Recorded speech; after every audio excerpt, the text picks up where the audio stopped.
Hey, everyone, and welcome to week number 3 of Pickswise Playbook. I am your host, Chris Rose, joined, as always, by our gambling expert, the one and only Jared Smith. Good to see you, Jared. How are you? Oh, Chris, lovely. Thank you for having me again today.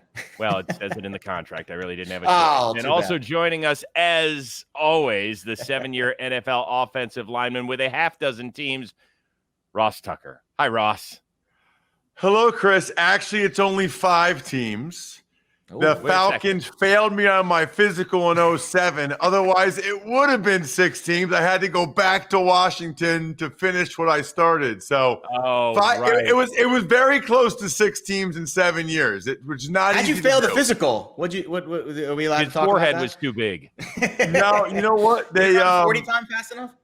No, they didn't like my back. I had a back surgery on multiple levels when I played for the Bills, L4, L5, L5S1. They were like, yeah, not worth the risk here, this guy. So I was in a limo with Joe Horn on a free agent visit downtown Atlanta after the physical. I never even seen the Atlanta Falcons facility. All of a sudden, somebody taps up and bats on the window. It was like, do you have any Grey Poupon? Pardon me, do you have any Grey Poupon? Except it was, hey, Ross, can I talk to you? I was like, okay. I get out of the limo. Like, you failed your physical. We're going to take you to the airport. I'm like, all right, hold on a second. Hey, Joe Horn, great meeting you, buddy. Good luck in life. He's like, you out? I'm like, I'm out. And that was it. So I literally, in the car on the way to the Atlanta airport, I said to my agent, yeah, tell Washington we accept. That's where I wanted to be the whole time. Tell Washington I want to be back. Well, sorry, as somebody who is a back surgery survivor, it's not a joke. So I apologize. So let me reintroduce you. 7-year NFL vet with 5 different teams because the Falcons failed him on a physical. There you go. Perfect. 5.5. 5 in the hook. 5 in the hook. Better. 5 in a hook. Yeah, if you had the under on 5.5 for Ross Tucker's team, congratulations. Cash in at the window right now. Guys, once again, the goal is to make people bet smarter, have more funds with their Thursday, Sunday, and Monday night. That's what the goal is. Hopefully your friends and family are listening to you, and even strangers, and that's what we're doing. Also, quick reminder to download the Pickswise app on your mobile device. Go do it. Apple, Google Play. It is there not only for the NFL, college, baseball, basketball, you name it, whatever sport there is, we want to make you some money. It's that simple. All right, guys, let's dive in right now. Week 3, we're going to get it going. We're going to cover all of the primetime games, but let's start with the Sunday night special. Aaron Rodgers came out on Monday night against the Lions. Offense looked solid. It was a little creepy there at halftime, but they took care of business in the second half. In the meantime, the Niners wins at Detroit, wins at Philly. They're playing their home opener on Sunday night. And I like this because, Jared, you guys are on opposite sides of the ledger. Tell me about it. Where are you? Well, I'll give you this. I think I got a half point, shaded difference. So there's a chance that Ross could push and I could win. And then there wouldn't be any money real exchanging hands. But I think there's a better chance that one of us is going to win here and the other one's going to lose. I'll be honest. When I look at this line, I expected it to stay on 3 because I think the Packers did look really good on Monday. And I think the Niners looked really good. Everyone thought Philly was going to take that game. And I think San Francisco showed you that they're still a step ahead of Philly. But the line still shaded a little bit towards San Francisco. And usually that would mean there's value on the Packers. But I do think that you're going to see a lot of public money come in on Aaron Rodgers in prime time as an underdog. And to me, that gives me kind of a spot where I can fade the public in a primetime game, which sometimes is really hard to do. But I love this San Francisco team. They're positive in net yards per play. Green Bay is negative. And I get the feeling that San Francisco O-line is going to really dominate this game, and the Packers defense is going to struggle in this spot. A bunch of good information there from Jared. There were some stats. There was which way the public's going to go. Here's all I know, okay? Here's what I know. I watched every snap the Niners played Sunday. I watched every snap the Packers played Monday night. The Eagles, I thought, got the much better of the action against the 49ers for most of that game. First and goal at the 1, no points. They have the ball at the 20-yard line, 3rd and 1. They get stuffed, and then a field goal gets blocked. I did not come away from that game overly impressed by the 49ers. I thought they were good. I thought they were solid. They ended up scoring 17 points in the game. They had 2 long drives. And really, the only reason why they got that last field goal was because of a ridiculously dumb penalty from Eagles defensive end Derek Barnett. This is, guys, you'll notice this is a trend for me. It'll be this way all year. If I think it's a true toss-up game where I can easily see either team winning, I think it's about 50-50. Anytime I'm getting more than a field goal, I'm taking the underdog, and that's the Green Bay Packers. I actually got them right when the line came out. They were actually getting 4, as Jared mentioned. Now it's down to 3.5. Maybe it'll go to 3. I don't know. But look, the Niners are only more beat up. They had all 3 running backs got hurt against the Eagles. The only thing that gives me pause is I don't have any faith in the Packers defense and Joe Barry, their coordinator.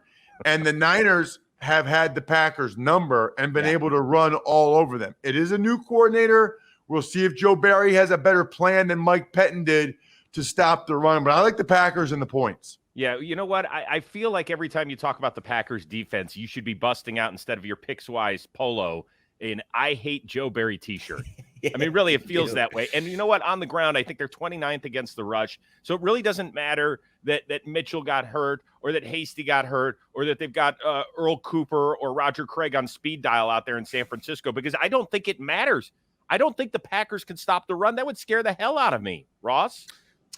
Understood, and they have struggled with it. I guess what I would say is the last couple of years, including that NFC Championship game, I was on the sideline for that. That was Mike Pettin. So I'm actually trying to give Joe Barry the benefit of the doubt here, which is a scary thing to do, that he might be able to do better against the Niners run. And literally, guys, we all know Mostert got hurt week 1 against the Lions. Last week, they had 3 running backs left. Trey Sermon got a concussion. We know JaMychal Hasty's out for several weeks with his injury. And Elijah Mitchell had a stinger. They put him back in the game because they didn't have any other running backs left. They got a guy off the Bengals practice squad this week. I don't know that the guy at the Bengals practice squad will be ready to roll. So I think it'll be Mitchell. And you know what? I've had stingers. I've had a lot of them. And it's hard to run full speed and just hit it up in there the way you need to. So it's just a factor. But honestly, the game could just as easily be 32-31 Packers win, although very rare to get 32 points. Who knows? I just came up with that. At any rate, I'm still rolling with Aaron Rodgers and the offense. They looked much better. You were fighting through a stinger there as you were riding Joe Horn to get to your Falcons physical. That's nice. Before we leave this game, big picture here, your futures plays. Jared, you had 10.5, over 10.5 on the Niners. Ross, you had over 10.5 on the Packers. How are we feeling, Jared? I feel good. They get the Seahawks at home next week. That game's obviously huge, and then they go to Arizona. Actually, they face Arizona twice in a 3-week stretch. So I think that's going to be a very interesting part of their schedule. But then, they got those 2 games early to get me to 2-0, which was always the handicap going in. And then the handicap down the stretch: Bengals, Falcons, Titans, Texans. There's a lot of wins. They face the Jags in there too. They get a home game against the Vikings. I still think they're getting to 11 wins. You want me to get into the Niners or Green Bay, Chris? I can go any way you want. I was all state. I can make it rain in here. What I wanted you to do is talk about your overplay on Green Bay. They're 1-1 so far. I get it. It's a 17-game schedule. We know about the softness of the division there in the NFC North. A lot of question marks, but through 2 games, the Packers have been Yeah, you know what? Listening to Jared rattle off the 49ers schedule late in the season, the schedule outside of division, I began to realize Jared has put more time into this than I have. My handicap on the 49ers. All I did is click on ESPN on the schedule link on the ESPN website. I know, but my whole thought with the Niners is, oh man, that division's really tough to get to 11 wins, having to play the Cardinals twice, Seahawks twice. But then you just rattled off a lot of bad teams they play, so that's good. My handicap is maybe I should go back and look at every single team on the Packers schedule. Here's what I know. They won 13 the last couple years. The division's not any better. I mean, they already got one over the Lions, but the Bears are not good. The Vikings are struggling. That's the handicap. And let's go to correspondent Jared for the rest of the schedule for the Packers because he probably knows. I'll take a look right now. I know. I'm going over. Take a click. Give me a click they here. Do have a Well, let's see. schedule, Bengals, gentlemen. Steelers. That's pretty tough. Bears, Washington. End of the season. Browns, Ravens. I mean, that NFC North crossover is pretty tough, I would say. Yeah, okay. Bengals stink, and the Steelers are struggling. But you're right about the Ravens and the Browns. All right, let's move on to the world famous, the first annual Ross Tucker alumni game. The Washington football team taking on the Buffalo Bills. Bills favored by over a touchdown in this one. Ross, which of your former teams that neither retired your jersey, shame on them, are you leaning toward? Yeah, you know what? I should be one of those guys that calls up all 5 of the teams and says, I'd like to do a ceremonial 1-day contract and just see if any of the 5 teams bite. Would any of them actually let me do it? Just so I can get that pub June 28th when there's nothing else going on. But no, look, here's what I would say. There are a lot, I mean a lot, of really good teaser legs this week. Yeah. And I'm all in. And the one I feel best about is Buffalo at home. They were at 8.5. Now they're at 8. Tease that down to -2. I think Washington's defense has been a little disappointing. I thought the Bills kind of got their mojo back. So I am pairing the Bills in 3 different teasers. I'm pairing the Bills with Carolina Thursday night. Well, hold on. We're going to get the teasers later. I know, with Arizona, the Bills with, who's the other one? We'll get to it. I got a lot of teasers going. However, he's a big tease. He's a huge tease this week. You are. I'm a huge tease. I'm literally teasing teasers for later on in the show. However, I think there's an opportunity to try to get a couple bites at the apple here because I think Buffalo will win the game. I'm very confident Buffalo will win the game. But I think the Washington has a chance to keep it close. So the stronger play is teasing them down and having them as part of a teaser leg. However, I've been impressed with Heineke. I still don't know whether he has an ad deal with either Meineke or Heineken. And if he doesn't, his agent's not doing their job. We should probably have a deal with both. I mean, we got college kids getting NIL deals. And a starting quarterback named Heineke can't get a deal with Meineke or Heineken. Anyway, he's been playing pretty well. So I actually think Washington has a decent chance to cover the number. So love the Bills as a teaser leg, like Washington to cover the 8.5 when I got it. Now it's 8. Honestly, I mean, it's unbelievable. I swear that there's my office here must be bugged because as soon as I make a call, it goes half a point in that direction. I am a line maker. I make markets. Okay. Jared, give it to me in 30 seconds here. Bold statement. I think the Buffalo defense is the factor here. And I think Ross is spot on with the biggest surprise so far has been the lack of pressure and I guess consistency from the Washington defense. They let Daniel Jones just go crazy on Thursday night. And that was really surprising to me because the offensive line for the Giants is terrible. So surprises on the Washington defensive side, negative, and Buffalo's defense looks really good. Yeah, they're giving up less than 12 points per game is that Buffalo D. All right, let's move on to an AFC South clash. And boy, we were this close to having 0-2 against 0-2, Indianapolis and Tennessee. And somehow the Titans erased a double-digit deficit twice in the second half up in Seattle. That's not an easy chore for them to do. Now they're at home. They might be taking on Carson Wentz. We don't know. One ankle has improved. The other one has not. He's getting treatment around the clock. All we know is that if he does play, he's going to get sacked at least 3 times because that's happened in 12 straight games, which is unreal. How much are you focused on the line here if Jacob Eason has to make his first NFL start, Jared?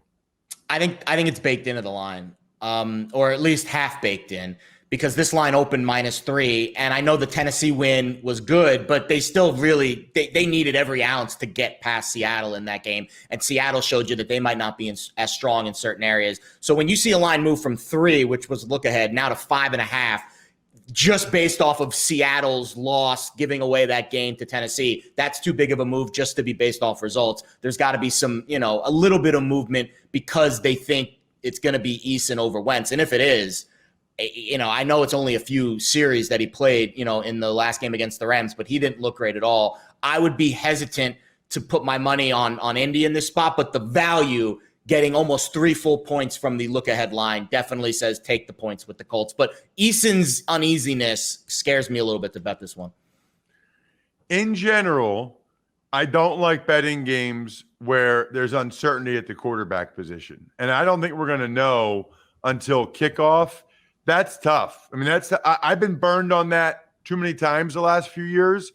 I would say, though, in this case, whether it's Eason or Wentz on 2 bad ankles. I actually saw one report where he had 3 sprained ankles, and doctors were just absolutely baffled I took by how he could have 3 sprained ankles at the same time. By the way, can I just say this? He's a nice kid, and I enjoyed talking with him. He hasn't learned at all. I mean, he still plays so reckless. Yeah, he does. He still holds on to the ball, and he's injury prone. Reckless plus injury prone is no way to go through life. I would lean Tennessee. I don't care about line value. I would lean Tennessee because you're either going to get a hobbled Wentz or a bad Eason. Thank you, Dean Wormer. It's no way to go through life, son. All right. We do know that there is a quarterback change. It became official on Wednesday. Justin Fields will make his first NFL start for the Chicago Bears on the road, back in the Buckeye State. They're about a touchdown dog against the Cleveland Browns. Andy Dalton, you knew what you were going to get from him, Jared. Justin Fields, the wild card. This is what Bears fans have been clamoring for. What does it do in the gambling space? Well, it hasn't moved anything too significantly yet. I am seeing a little bit of movement here on Wednesday afternoon.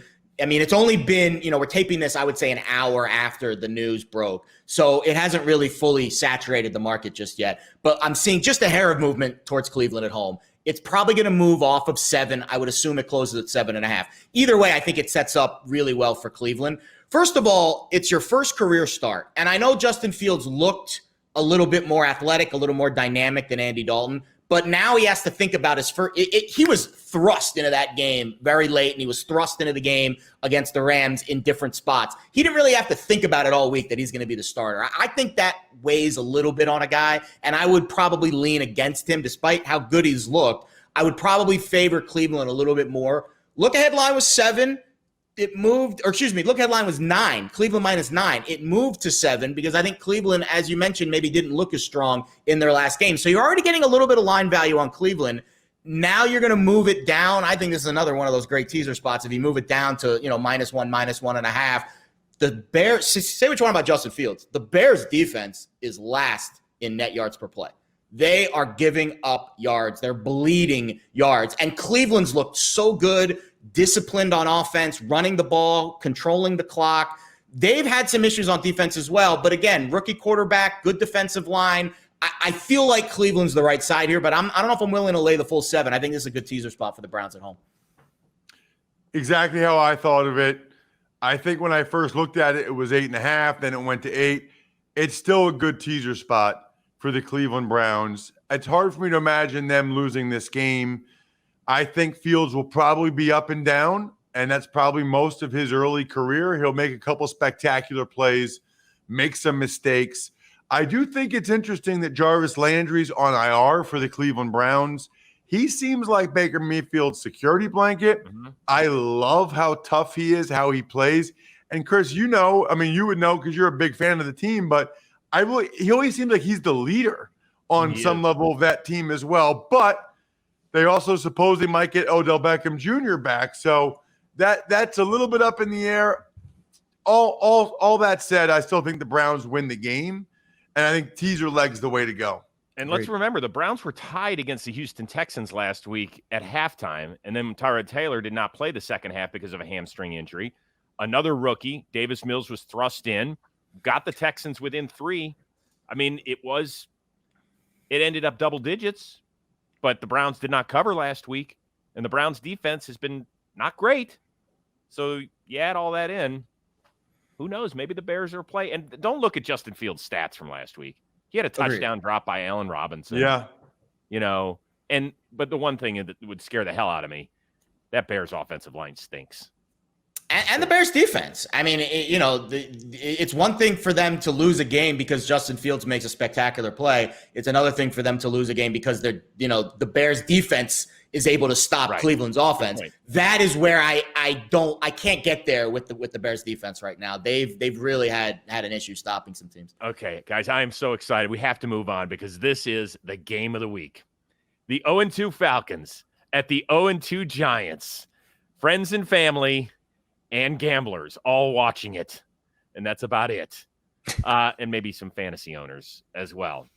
All right, Ross, I'm excited because you two are on the opposite ends of this one. Where are you and why?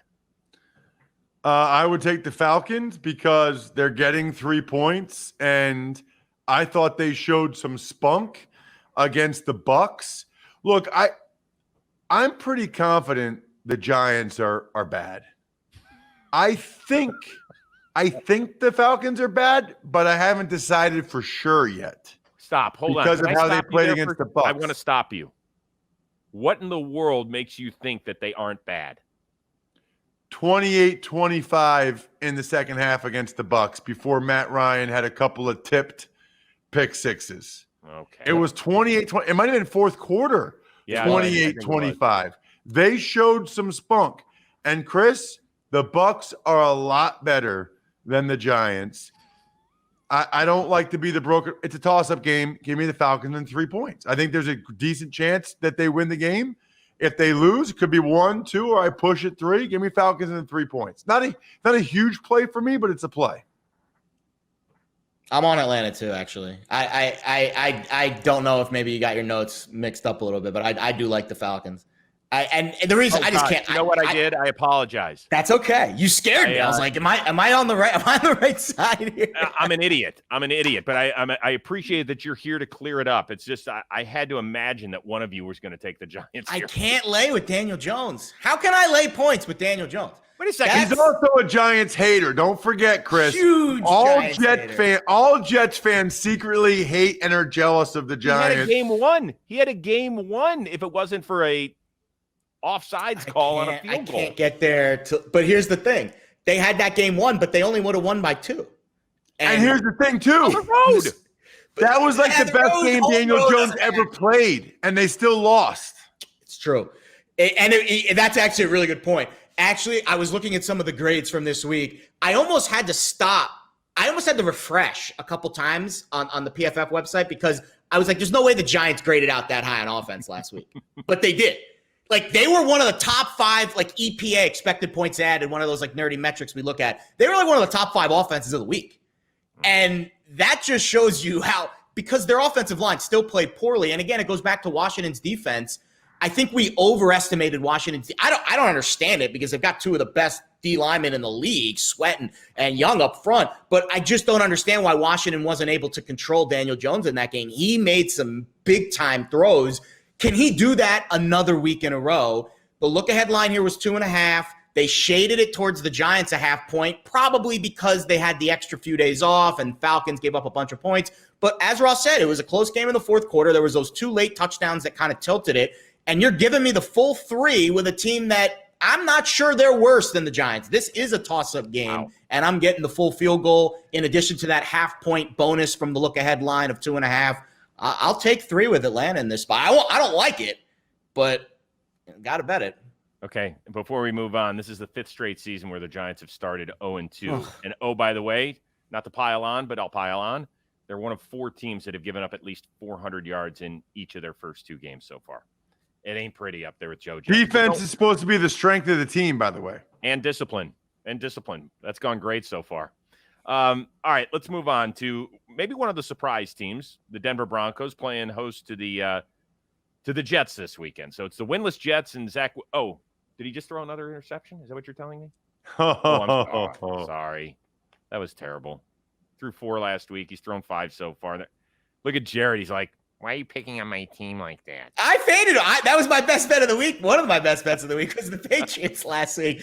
I took pleasure in watching those 4 picks. I have listen, the only color that I care about is green, not the Jets green. Money.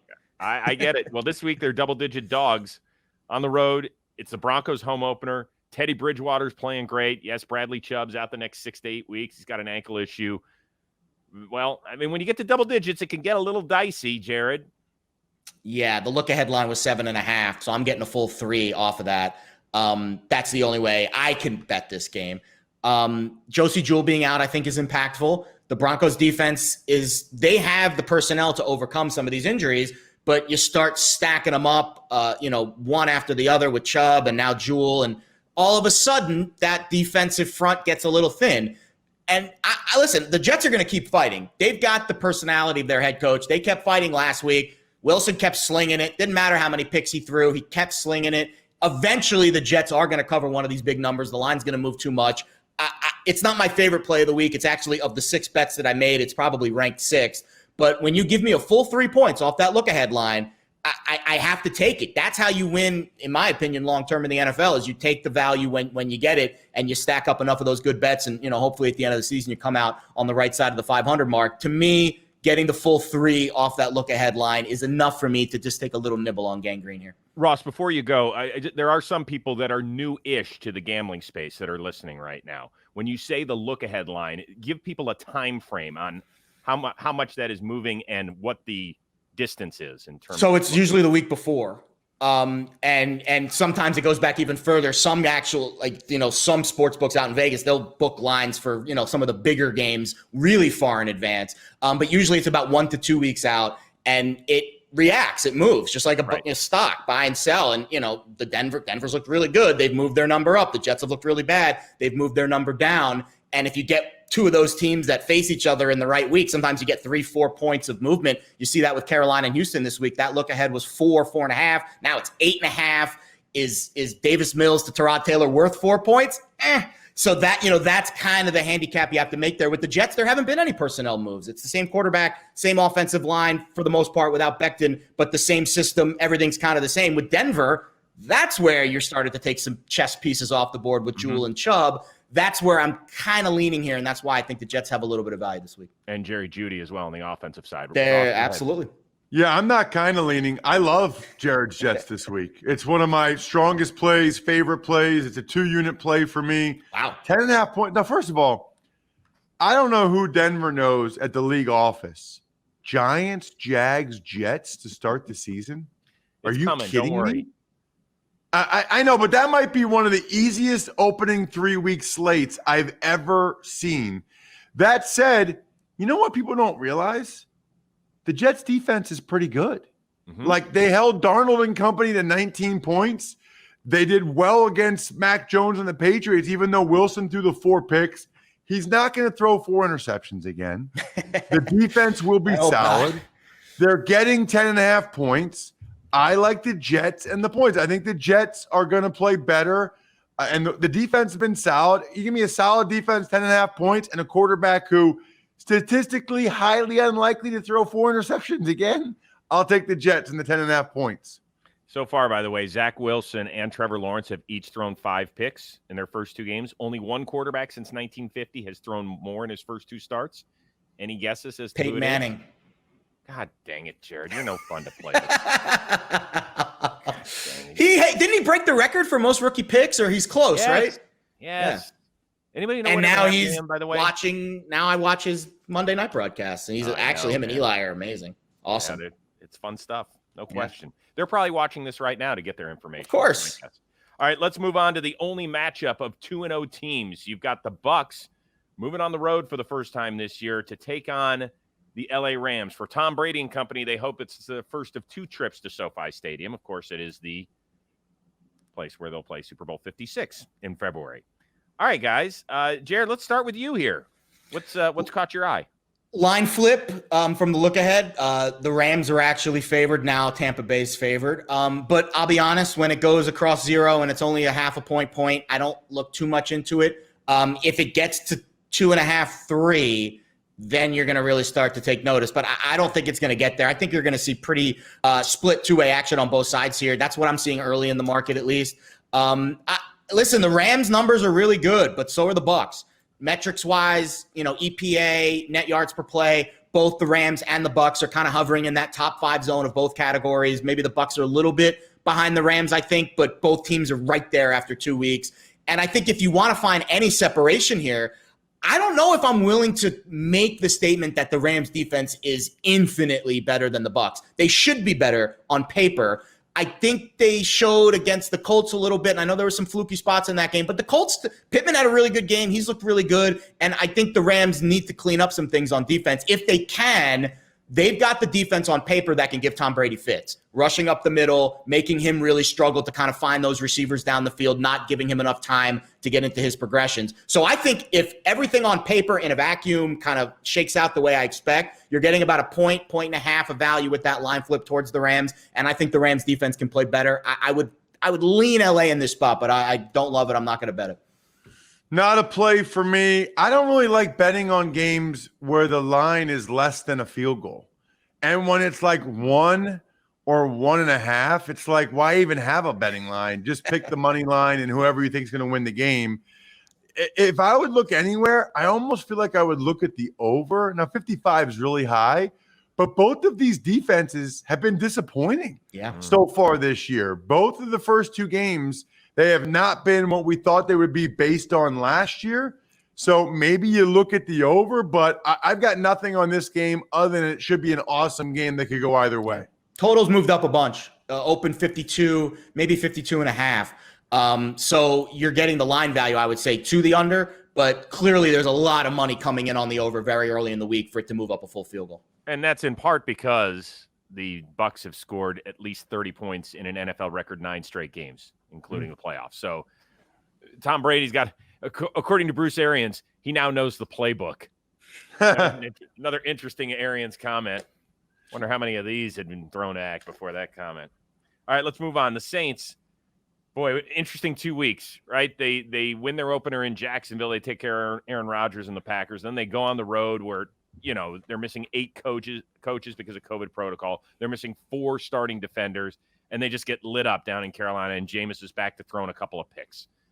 So what is your pick up here on the road against Bill Belichick in Foxborough there, Mr. Ross? I earlier in the week, it was the Saints were going to be a play for me at +3. They're not. They're really just a lean for me at this point. I just don't know what to expect from them. I don't like it when there's that much variance, that much uncertainty. I feel like the Patriots have been pretty consistent through the first couple games. If I had to play it, I would still take the Saints and the points because I think it's a good bounce back spot for them after they had all the things go wrong, as you referenced, Chris, last week. But it ends up being a no play and just a lean for me with Jameis and the boys getting 3. Do you guys like ping pong? Fan of ping pong? Playing it, not watching it. Sure. Yes. So this is the Saints are the ping pong team right now of 2021. Couldn't have looked any better in week 1. Could not have looked any worse in week 2. I would say polar opposites, like total opposites. This line opened as a pick'em. It's now +3. Immediately, there's no way that you can bet the Pats in this game, at least from a value perspective. You either take the points with the Saints and you kind of swallow that variance and you hope that you're on the right side of the number because, again, in the NFL, the number matters a lot. And you have to maybe turn a blind eye to some of that volatility. Because I'll be honest, when I watch these games on Sunday, I feel like I have a really good kind of, direction of where the market's going at this stage of the week. Once those games kick off on Sunday, volatility, variance, injuries, penalties, forget it. So you just take the points when you get these discounts. And you're telling me that last week the Pats were a pick 'em at home and now they're +3 because of coaches and some injury issues and some personnel things that New Orleans, you would expect with Sean Payton, can be able to clean up. I'll take the 3 there for sure. One of the things he's got to clean up, he's got to get Alvin Kamara going. 121 total yards so far through 2 games. I mean, that is un-Kamara-like. Sean Payton, there's a lot of people who think he is the offensive mastermind of the NFL. He's been doing this for 16 years down there. Well, if that's the truth, show it against the guy, Bill Belichick, in that defense. Let's see what you got. By the way, Mac Jones completing almost 74% of his passes. That's the highest completion percentage by a passer in his first 2 starts in the league since at least 1950. Pretty good for him. All right, another quarterback change this time for the Miami Dolphins. Tua has got a fractured rib. He is out. The good news is they have a seasoned veteran. It is no longer Ryan Fitzpatrick. It is Jacoby Brissett, who is 12-20 as a starter, but still decent numbers overall, 31 touchdowns, 13 picks, on the road at 2-0 Las Vegas Raiders. Jared, where are we going here? Again, talk about the ping pong. I mean, just, Miami looked good, not great in week 1, terrible last week. And this line moves significantly off the look ahead of -1. You're telling me that Vegas, who's been an underdog of 3 points or more in their first 2 games, is now laying 4 against the team that 2 weeks ago was ahead of them in the power ratings. That's a big move for me. And are we sure that the move from Tua to Brissett is worth 4 points on the line, or 3 points on the line from 1 to 4?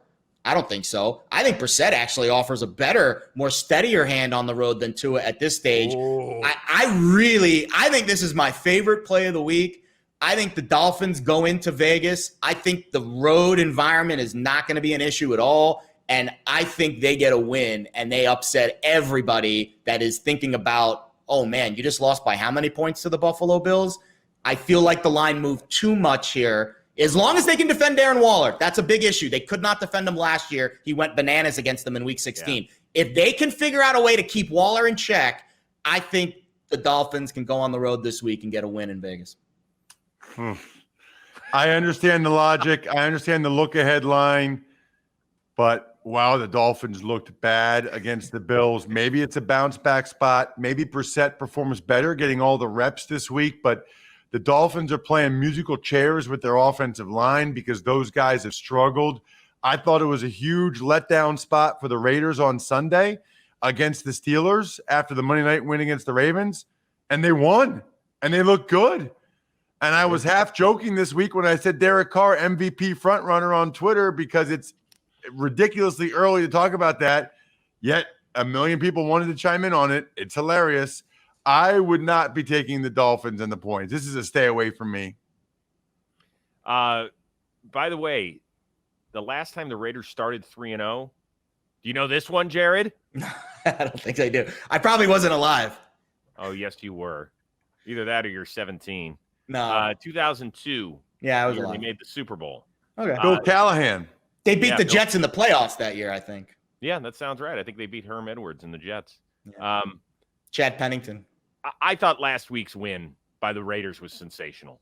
Short week, basically flying all the way across the country against an excellent defense. I know the Steelers were missing a lot of starters. I know TJ Watt went out injured, didn't play the second half. But still, that's a damn good showing by them, by a team that really needs to step it up this year, or they're going to be changing some personnel in the front office at the very least. I thought it was a good win. Let's move on. Ravens, speaking of good wins, Sunday night, they were down double digits at home against that monster Patrick Mahomes and the Chiefs, and somehow they ended up winning that thing. Went and told his coach, we're going for it on 4th down in our own territory. We're not giving the ball back to Mahomes. They ended up winning. Now you figure, okay, they got to walk in the park in Motown against a winless Lions team that just got beat up on Monday night. Ross? All I want is for audio to come out of Lamar Jackson saying, you know what, coach? No, we shouldn't what is go he gonna for say? it. I think we play the percentages, coach. I think we punt it away. No, the percentages said to go. Get it done. Like, that would have been amazing. That would have been amazing. Like, of course you're going to say, yes, let's go for it. Of course. I was at that game, by the way. I called that game for West of One. That was awesome. I mean, awesome environment, awesome win for the Ravens. But that was a big spot for them. Now they're playing on the road against the Lions, who I think they're better than people think. The Lions are like fun bad, right? Like, they're not good, but they're at least entertaining. And Goff's doing some good things. Hawkinson, Swift. Yeah. I just don't think the Ravens are good enough to beat the Lions by double digits. I'll take the Lions and the 9 points. I think the Lions and Dan Campbell and that group are playing well enough. It's a tough spot for the Ravens after that huge emotional monkey off the back win Sunday night. I'm sure they'll win, but I think Jared Goff either gets me a backdoor cover or the Ravens have to score late to win by 4 or 7 or whatever. Give me the Lions and the points. Just a 1 unit smaller play, but I like it. Yeah, line value definitely is on Baltimore. Is on Detroit. Open 7.5. Now you're getting, I see a 9 out there. So you're getting about 1.5 more on the Lions than you probably should have. Ross makes excellent points about just Baltimore letting down a little bit after getting that Mahomes, they have really struggled against him. And that must feel like that almost probably was like a Super Bowl kind of win for the Ravens to be able to finally, slay Goliath and take that. So you would expect a little bit of a letdown early game in Detroit. And I think Jared Goff is going to be the quarterback that the ball will be in his hands at every point in the fourth quarter with a chance for the backdoor. He's going to have a million backdoor cover chances. He had another one in Green Bay on Monday. I think the rain really ended that. They had some opportunities to cover that game late. The ball slipped out of his hands, the fumbled snap. That all of a sudden was like torrential downpour. Good news, you're in a dome at Ford Field. You don't have to worry about any weather this week, Jared. And I would not lay it with Baltimore on the road in this spot. Baltimore, by the way, has allowed 30 points and at least 400 yards in both of their games so far. And people say, all right, well, they just played the Chiefs and they played Derek Carr and the Raiders, whose offense is decent. But you all make good points about that backdoor cover. It's going to be really interesting. Speaking of the Chiefs, they are back home to take on the 1-1 LA Chargers, who had a tough home loss against the Dallas Cowboys last week. Jared, your thoughts? Man, this Chargers team needs to figure out a way to win close games before we can really start to take them seriously. But the good news is you're getting almost a full touchdown here. I was waiting for this line to drop after that game on Sunday night with the Chiefs and the Ravens. I was hoping if the Chiefs won, we might still get the 7.5 look-ahead line that was from last week. No, we didn't even get the 7. I barely found a 7 laying 20 cents. Most of the market reopened 6.5. I would expect this to close right around there, if not 6. Justin Herbert's been really good against the Chiefs. Last year, he played in one of the games where Mahomes didn't play. They still won and covered. The first game he played in against the Chiefs was his actual first game. That was the Tyrod Taylor rib injection game where they lost in overtime. Meanwhile, I had plenty of time last night because I was blocking out a big chunk to go look up some stats from this game because I was trying to figure out what are Mahomes' numbers after a loss. There aren't that many.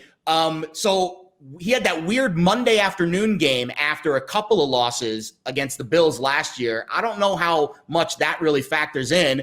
There haven't been a lot of opportunities to bounce back on Mahomes, so I don't really know what that's going to be like with him. And I'll be honest, I don't really like what I saw from this Kansas City defense. Nope. I don't like what I see from the Kansas City offensive line.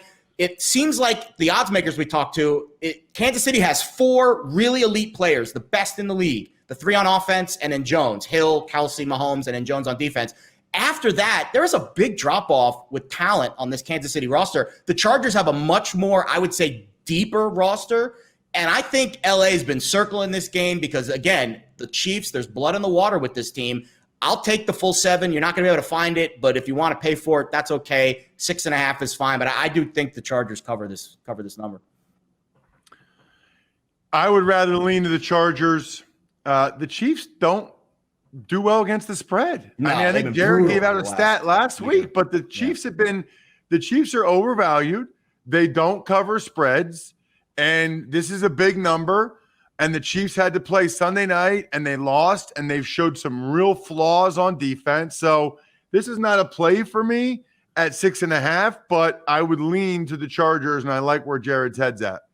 13 of Justin Herbert's 17 career starts have been decided by less than 1 score. So that's 8 or fewer. Something to keep in mind as you're dabbling in that area. Let's go to the Monday night game. The Eagles and the Cowboys. Might be the fight for the top of the NFC East through 3 weeks. Eagles getting a little bit more than a field goal-ish. Ross Tucker, I know how much you love the NFC East. Let's go at it. Love the NFC East. By the way, played for the Cowboys. And you know what? I always tell people it wasn't weird to play for the Cowboys. It was actually kind of sweet, to have the Cowboys, a star on the side of your helmet. But I grew up a diehard Eagles fan. Like, I would go to a couple games a year. Playing against the Eagles that's what was weird, right? So, like, it'd be like, Chris, you playing against the Browns, or Jared, you playing against the Jets. It's like for 20 years, I had been entrenched to love that uniform, love that logo, that imagery. Now I'm out there, my second year, I'm 23, starting at left guard, and it's like Dawkins and Hugh Douglas. I've been in the stands 3 years earlier in college cheering for these guys. Now I'm out there trying to kill them. That's weird. I got a call from my buddy that day because we were playing a late season Saturday night game against the Eagles, like week 15. And my buddy's like, can't believe you're doing this, man. You got no loyalty. You got no pride. What are you talking about? He's like, the only thing I can figure is you're going to make sure we win so we get home field advantage. I'm like, dude, Dominic, you work at Verizon in the mall, okay? The Eagles don't even know that you exist. What are you talking about? So my friends all had to watch the game cheering on the Eagles, and then when the Eagles get a sack, was it Ross's guy? Okay, good. It wasn't Ross's guy. They want everybody to get killed except for me. Anyway, I like the Eagles getting the 4 points. Look, the Cowboys still have a lot of challenges from an injury perspective. I don't think Harrisburg native Micah Parsons is going to go crazy against the Eagles like he did against the Chargers, because Lane Johnson's a lot better than Storm Norton, and the Eagles will be ready for it. The Eagles were very unfortunate in the red zone last week against the 49ers. I pointed that out. This is a field goal game either way. I will gobble up those 4 points gladly. Agree 100%. 3.5 look ahead, not much moving off of it. The Brandon Brooks injury is concerning because it's, another step in the direction of what we saw last year with Philly just being decimated by injuries. But their numbers on offense grade out really well. Offensive line so far, EPA for Jalen Hurts, his yards per attempt, how he's managed things, really positive for the Eagles so far. I don't love it because it's a primetime game and everyone's probably going to be betting the Eagles. Right now, I would say the splits are 50-50. I would expect the Eagles to get the majority of the handle as we get closer to Monday night, though, especially if the favorites don't struggle again like they have the prior 2 weeks. But I would definitely take the points in this spot. If you're giving me 3 and the hook in an NFC East game between two teams that I do think are pretty even, I would certainly take that. Ross, did you end up winning or not? The game? Yeah. No, we got smoked. I played all right, though. I think I gave up half a sack. Maybe I played all right. Yeah, but no, we got – and the Eagles quarterback was A.J. Fieldy that night. We still lost. Oh. I'm going to go back and look up that game after this. Yeah. 2002, Eagles at Cowboys. This is the God's honest truth. Saturday night game, we're all in the hotel. We're watching like NFL Countdown because they have it like at Saturday morning at 10, but the game wasn't until 7. And Chris Mortensen goes, I have sources have told me that Jerry Jones met with Bill Parcells in Teterboro, New Jersey yesterday. Walking into that locker room, it was like Night of the Living Dead. Like all the coaches knew they were fired. I mean, Mortensen reports 5 hours before the game that Jerry Jones meeting with Parcells. You won't talk about a bizarre locker room environment. It was awful. Who was the guy? Dave Campo? Yeah, Dave Campo. Nice guy. Yeah. All right, real quickly, guys. We're going to fly through this. Teaser time. Tell me what each of you have. You don't have to break it down. Starting with you, Jared, then you go, Ross. Yeah, I think Carolina, that's been the biggest surprise for me and a lot of the bookmakers so far. And that line's moved too much to where you can't bet, you can't lay the full 8. So you move that through 7-3 on Thursday night. And then we have to pick another one. I think the Browns are a good spot now that we know it's Fields. But I think the Cardinals, too. The Jaguars have graded out terribly. And I think Arizona wins and probably doesn't cover that number. So just for the official record, since I already locked it in, too, Carolina, Arizona, -2 Carolina, -1.5 on the Cardinals. Loving the teasers this week. As I said, I was a little bit nervous about how do you pair them up, right? There's 4 teams that are good teaser legs: Carolina, Arizona, Buffalo, Cleveland. How do you pair them up? What I decided to do which might either be real good or real bad. I've got 3 teasers: Buffalo with Carolina, Buffalo with Arizona, Buffalo with Cleveland. If Buffalo doesn't cover, I'm screwed, and I will renounce the kingdom of Ramunda. I am no longer the king of Ramunda, or I'm no longer a Bills fan if they don't cover. That's almost like a kind of a round robin strategy with a key. It's almost like you're betting horse racing and it's like a box with a key. So it's a good strategy. I think that's good. Yeah, I'm very confident in the Bills. Yeah, and that's your top one. But and then you pair them all up. Carolina, I don't want to lose both. So if one team peters out, then I lose one of the 3 teasers. But I'm good with the other 2, unless it's the Bills. All right, I like we that all strategy. agree. By the way, the new Coming to America sucked. We can all agree on that. Right? I didn't even watch it. I didn't watch it either. Yeah. So I guess I can't really comment officially, but I'm assuming that it sucked because the first one was so good. It's impossible to top the first one. Yeah, I don't know what they were doing. I understand it's all about green, but still enough. All right, let's get to tonight's game that's kicking off week 3. You've got Carolina at Houston. The Davis Mills era begins. Tyrod Taylor placed on injured reserve. Deshaun Watson, we're still going to keep him on layaway.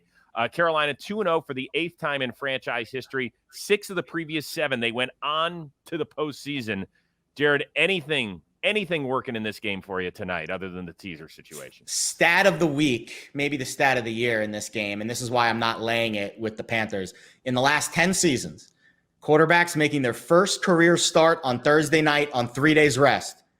4-1 straight up, 5-0 against the spread. Small sample size, but maybe a little overshadowing of the line towards Carolina. Line value on Houston here, but I like our teaser spot to get it under 3.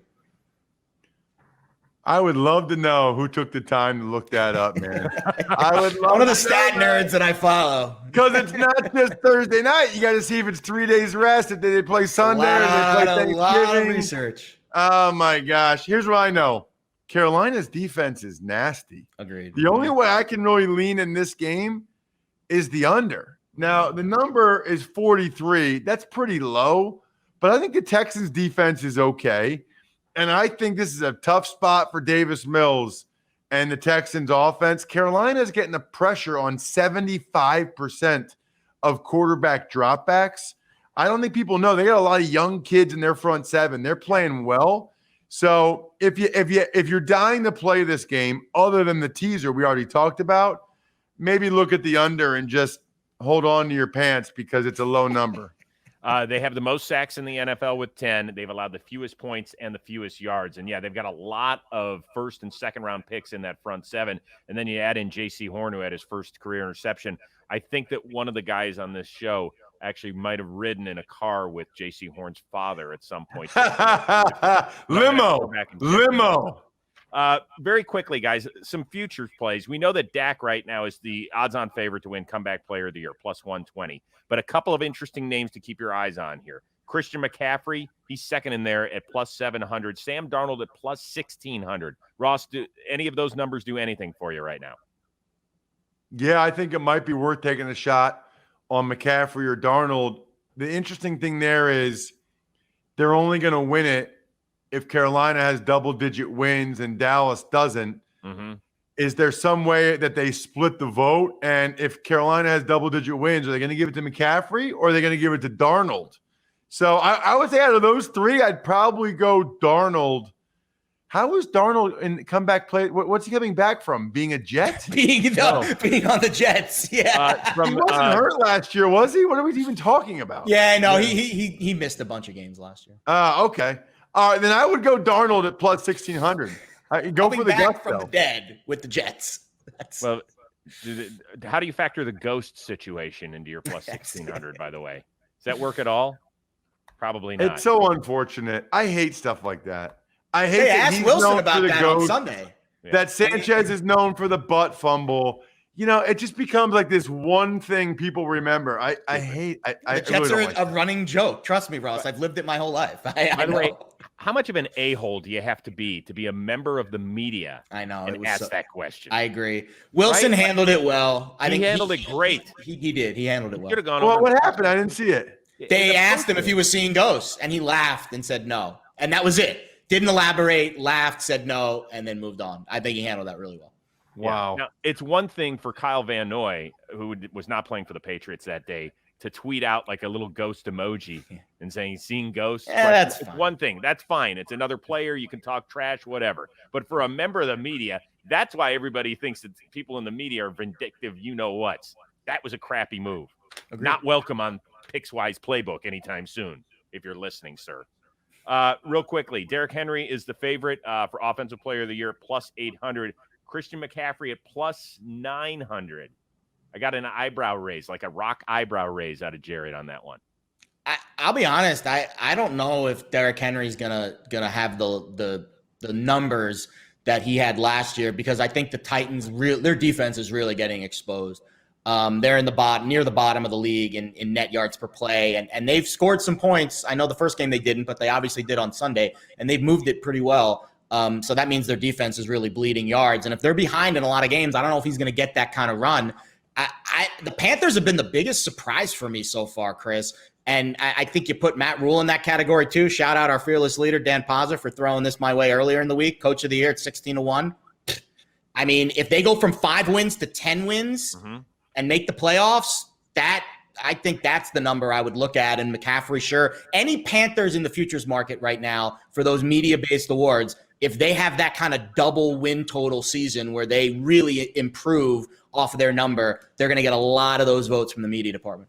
And by the way to suck up to the boss. Excellent work on your part. Ross, I'm going to throw this out there before we put this game to bed, because I think that Pickswise Nation, I didn't know we had a nation, but now we do. Welcome aboard, Pickswise Nation. They want to hear about your anytime TD scorer. So you have a name out there for Thursday night you want to just throw your way? Robbie Anderson. Yeah. At plus 185. I'm a big Robbie Anderson guy. I think Darnold and he have a good connection. I think if he throws a touchdown pass, it's to Robbie Anderson. Here's who I'm not betting: Christian McCaffrey at minus 360. That's absurd.